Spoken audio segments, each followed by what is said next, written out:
চা খাবেন না? চাতে চিনি খান?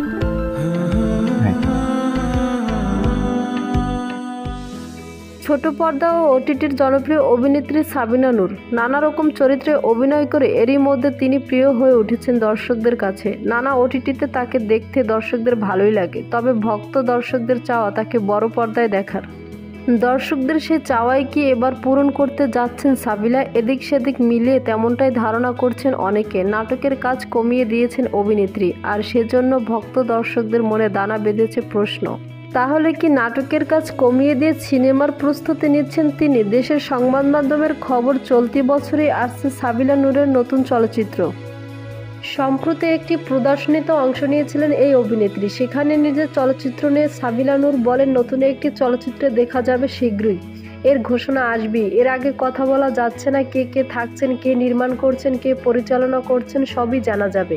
সাবিলা দাবি করেন, চলচ্চিত্রের প্রস্তুতির জন্য কমিয়ে দিয়েছেন নাটকের কাজও। আগের চুক্তিগুলোর জন্য ছোট পর্দার কাজগুলো ছাড়ছেন, তবে তার পুরো মনোযোগ এখন সিনেমায়। বর্তমান সময়ের চলচ্চিত্রের প্রসঙ্গে সাবিলা নূর বলেন, প্রতি ঈদে ভালো ভালো সিনেমা আসছে, এটা আমাদের শিল্পীদের জন্য খুবই ভালো একটা খবর। আমরাও আসলে ভালো ভালো গল্পের কাজ করার সাহস পাচ্ছি। ইতিমধ্যে বড় পর্দার বড় কাজে পাওয়া গেছে অভিনেত্রী সাবিনা নূরকে।